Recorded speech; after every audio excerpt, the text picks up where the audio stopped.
अब्रीश अब जैसे ही नाज़ो से कहती है कि नाज़ो अम्मी की तबीयत ठीक नहीं थी तो तुम वहाँ पर थोड़ी देर के लिए रुक जाती। ये बात सुनकर काफ़ी ज़्यादा हैरान होकर देखती है और कहती है कि तुम्हें क्या लगता है अब्रीश कि मैं तुम्हारी माँ की तीमारदारी के लिए वहाँ पर रुक जाती? ऐसा ना तो हो सकता है और ना ही ऐसा कभी होगा और मुझसे ये फजूल एक्सपेक्टेशंस लगाने की कोई भी ज़रूरत नहीं है। ये बात सुनकर कहती है क्या मतलब है आपकी इस बात का नाज़ो और तुम क्या कहना चाहती हो? यहाँ पर अब कहती है कि हाँ मैं जो कुछ भी कह रही हूँ बिल्कुल ठीक कह रही हूँ। तुम्हें क्या लगता है कि तुम्हारी माँ अगर बीमार है तो मैं हॉस्पिटल में रुकती? तो ये तुम्हारी बहुत बड़ी गलतफहमी है। मुझसे इस तरह की उम्मीदें लगाना तुम्हारी बहुत बड़ी गलतफहमी है। अब यहाँ पर अबरीश तो बहुत ज़्यादा हैरान होती है, जबकि पास बैठे सुंदस कहती है कि तुम्हें इस तरह से बात नहीं करनी चाहिए। तुम आखिर किस तरह से बात कर रही हो? ये बात सुनकर कहती है कि मुझे किस तरह से बात करनी है और किस तरह से नहीं, तुम्हें ये बताने का कोई हक नहीं। जैसे ये कॉम्प्लीमेंट सुंदस करती है तो नाज़ो को मजीद गुस्सा आता है और कहती है कि आखिर क्या समझती हो तुम अपने आप को? सुंदस आपी, मैंने आपको पहले भी कहा है कि मेरे मामलात से दूर रहा करे जितना हो सके। मैं अब्रीश से बात कर रही थी, मैं आपसे बात नहीं कर रही थी। अब यहाँ पर नाज़ो ये कहकर तो चली जाती है, लेकिन नाज़ो को आता है बहुत ज़्यादा गुस्सा। नाज़ो कहती है कि आखिर ये सुंदस क्या समझती है अपने आप को और इसे क्या लगता है कि ये इस तरह की हरकतें करेगी तो मैं इसे माफ़ कर दूंगी? बिल्कुल भी नहीं। ना तो ऐसा हो सकता है और ना ही मैं कभी ऐसा होने दूंगी। आखिर देखो मैं अब तुम्हारे साथ करती क्या हूँ अबरीश। तुम जो कुछ भी आज कर रही हो उसके बाद तुम्हें लगता है कि मैं तुम्हें इतनी आसानी से माफ़ कर दूंगी? बिल्कुल भी नहीं। ना तो ऐसा हो सकता है और ना ही ऐसा कभी भी होगा। वो अपनी माँ के बारे में सोचती है, एक तो अम्मी को भी बिल्कुल परवाह नहीं है। अम्मी भी इस बात के बारे में ज़रा नहीं सोचती। आखिर उन्होंने भी अबरीश को सर पर चढ़ा कर रखा हुआ है, जबकि अम्मी ये बात बहुत अच्छे तरीके से जानती हैं कि अबरीश इस काबिल नहीं है कि उसे सर पर चढ़ाकर रखा जाए। यहाँ पर अपनी माँ के पास जाती है और कहती है कि आपने देख लिया अंजाम। आपको क्यों समझ नहीं आ रही कि आखिर जो कुछ भी आप इन दोनों के साथ कर रही हैं वो कुछ ज़्यादा ही सर पर चढ़कर नाच रही हैं। अब इसकी माँ इसे समझाती है और कहती है कि ऐसा मत करो, ऐसा करने की तुम्हें कोई ज़रूरत नहीं है। सुंदस के साथ तुम्हें कोई बदतमीजी नहीं करनी, ये बात का तुम ख्याल रखना। जबकि दूसरी तरफ अब एक दफ़ा से फिर परवेज़ अब जैसे ही मरियम से मिलने के लिए आता है तो एक दफ़ा उसका मरियम के साथ आमना सामना होता है। यहाँ पर मरियम से कहता है कि मैंने सुना है कि तुम्हारी सास की एक बहुत मेजर सर्जरी हुई है। तो ये बात सुनकर कहती है कि तुम्हें किसने ये हक दिया कि तुम मेरी सास के बारे में पूछो? मैं इस तरह के ताल्लुकात को कुछ नहीं समझती। ये बात सुनकर कहता है कि हाँ ये बात तो तुमने बिल्कुल ठीक कही। जो कुछ भी तुम कह रही हो मैं तुम्हारी इस बात पर अग्री भी करता हूँ। तुम्हारी तैयारी से देखकर लग रहा है कि तुम अपने ससुराल वापस जाने की तैयारी कर रही हो। अबरीश के बारे में अब कहता है कि तुम्हारी नंद में बहुत मासूम मिली है और उसका फ़ायदा कभी भी मत उठाना। ये बात सुनकर कहती है कि तुम्हारी हिम्मत कैसे हुई कि तुम मेरी नंद के बारे में मुझे कहो? मैं जानती हूँ मुझे क्या करना है और क्या नहीं। बेहतर होगा कि तुम अपनी लिमिट्स में रहो, वरना तुम जैसों को मुझे लिमिट्स में रखना बहुत अच्छे तरीके से आता है। ये बातें अब परवेज़ को काफ़ी हैरान करती है। परवेज़ यहाँ पर कहता है कि तुम्हें सच बात बताऊँ तो मुझे ज़रा भी हैरानगी नहीं हुई तुम्हारे इस रवैये को देखकर, क्योंकि मैं जानता हूँ ये बात बहुत अच्छे तरीके से कि तुम जैसी लड़कियाँ कभी सच बोल नहीं सकती। वो जब भी बोलती हैं सिर्फ कड़वा ही बोलती हैं और आखिर क्या किया जाए, तुम भी तो अपनी आदत से मजबूर हो। नाज़ो यहाँ पर कहती है कि आखिर तुम्हारी प्रॉब्लम क्या है? तुम बार बार मेरे रास्ते में क्यों आ जाते हो? तुम्हें क्यों तकलीफ़ है कि तुम मेरे रास्ते में ही आओ? ये बातें अब सुनने के बाद कहता है कि मैंने कुछ गलत नहीं कहा, जो कुछ भी कह रहा हूँ बिल्कुल ठीक ही तो कह रहा हूँ। लेकिन तुम्हें एक बात बताना चाहता हूँ, अगर तुम सच बोलो तो तुम जानती हो कि तुम्हारी सास कितनी अच्छी औरत है और तुम उनका भी फ़ायदा उठा रही हो, यहाँ तक कि तुम अपने शोहर का भी फ़ायदा उठा रही हो। दूसरी तरफ परवेज़ की भी आखिर तलाश ख़त्म हो जाती है, जहाँ पर परवेज़ अपनी बहन आसिया को ढूंढने में कामयाब हो जाता है। जैसे ही वो अपनी बहन को ढूंढता है तो लेकिन उसना बीबी वहीं पर परवेज़ को मिल जाएगी, इस बात का अंदाज़ा परवेज़ को बिल्कुल भी नहीं था। लेकिन वो जानता है कि ये वही औरत है जो कि मेरी बहन के घर काम किया करती थी। यहाँ तक कि वो पूछता भी है कि तुम तो मरियम के घर काम किया करती थी ना, तो तुम यहाँ पर क्या कर रही हो? अब ये बात सुनकर वो काफ़ी हैरान हो जाती है और कहती है कि आखिर ये सब कुछ क्या हो रहा है मेरे साथ? आप साहब जी यहाँ पर, आप आखिर यहाँ पर क्या कर रहे हैं? ये बात सुनकर कहता है कि मैं क्या कर रहा हूँ और क्या नहीं, इस बारे में तो मैं नहीं जानता, लेकिन हाँ तुम मुझे बता, तुम यहाँ पर आखिर क्या कर रही हो। अब्रीश अब जैसे ही नाजो से कहती है कि नाजो अम्मी की तबीयत ठीक नहीं थी तो तुम वहाँ पर थोड़ी देर के लिए रुक जाती। ये बात सुनकर काफ़ी ज़्यादा हैरान होकर देखती है और कहती है कि तुम्हें क्या लगता है अब्रीश कि मैं तुम्हारी माँ की तीमारदारी के लिए वहाँ पर रुक जाती। ऐसा ना तो हो सकता है और ना ही ऐसा कभी होगा, और मुझसे ये फजूल एक्सपेक्टेशंस लगाने की कोई भी ज़रूरत नहीं है। ये बात सुनकर कहती है क्या मतलब है आपकी इस बात का नाजो, और तुम क्या कहना चाहती हो। यहाँ पर अब कहती है कि हाँ मैं जो कुछ भी कह रही हूँ बिल्कुल ठीक कह रही हूँ। तुम्हें क्या लगता है कि तुम्हारी माँ अगर बीमार है तो मैं हॉस्पिटल में रुकती, तो ये तुम्हारी बहुत बड़ी गलतफहमी है। मुझसे इस तरह की उम्मीदें लगाना तुम्हारी बहुत बड़ी गलतफहमी है। अब यहाँ पर अबरीश तो बहुत ज़्यादा हैरान होती है, जबकि पास बैठे सुंदस कहती है कि तुम्हें इस तरह से बात नहीं करनी चाहिए।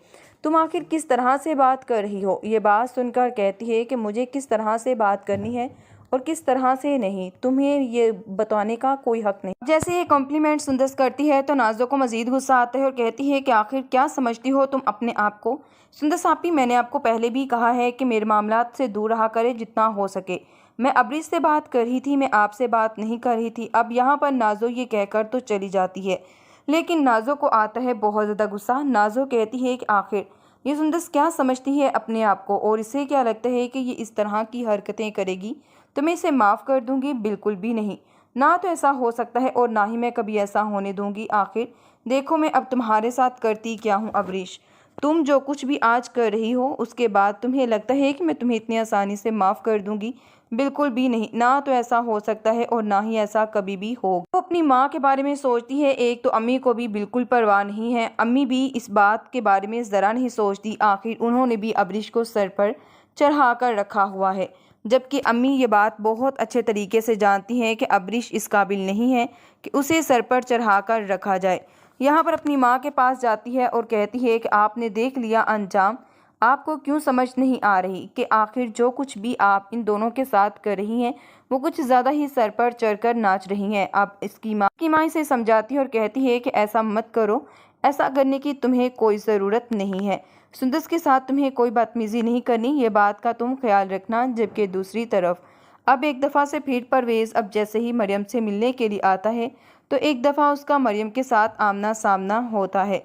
यहाँ पर मरियम से कहता है कि मैंने सुना है कि तुम्हारी सास की एक बहुत मेजर सर्जरी हुई है। तो ये बात सुनकर कहती है कि तुम्हें किसने ये हक दिया कि तुम मेरी सास के बारे में पूछो। मैं इस तरह के ताल्लुकात को कुछ नहीं समझती।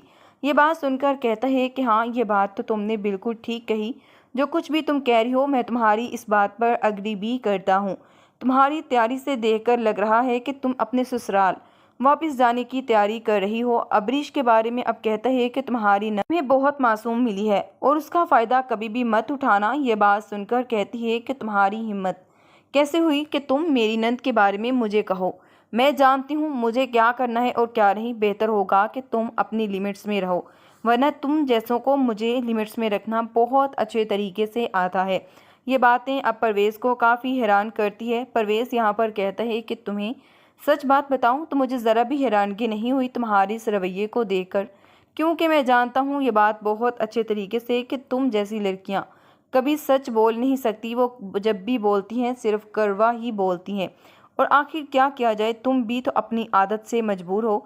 नाजो यहाँ पर कहती है कि आखिर तुम्हारी प्रॉब्लम क्या है, तुम बार बार मेरे रास्ते में क्यों आ जाते हो, तुम्हें क्यों तकलीफ़ है कि तुम मेरे रास्ते में ही आओ।